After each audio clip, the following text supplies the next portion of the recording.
नमस्कार. उद्या तुम्ही फक्त बटन दाबणार नाही. तुमच्या घराची, तुमच्या शहराची आणि प्रगतीची दिशा ठरवणार आहात. मत कुणाला द्यायचं? तर उत्तर सोपं आहे. जो खरोखरच तुमच्यासाठी काम करेल त्याला. विचार करा. पार्टीच्या नावापेक्षा, रंगापेक्षा, भावना पेटवणाऱ्या भावनांपेक्षा काम बघा. तुमच्या भागात काय बदल झालाय?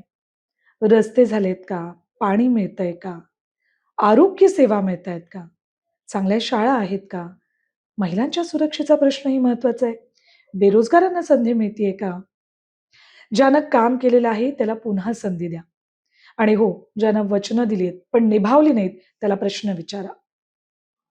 फेक न्यूज, अफवा, फॉरवर्डेड मेसेजेस यावर तुमचं मत ठरवू नका. सत्य तपासा आणि मगच निर्णय घ्या.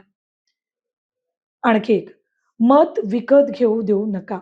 भीतीनेही मत देऊ नका किंवा मग सवयीनं सुद्धा मत देऊ नका. मत द्या फक्त विवेकानं. लोकशाही फक्त निवडून दिलेल्यांची नाहीये. नीट निवड करणाऱ्या आपल्यासारख्या मतदारांची सुद्धा आहे. उद्या मतदान नक्की करा.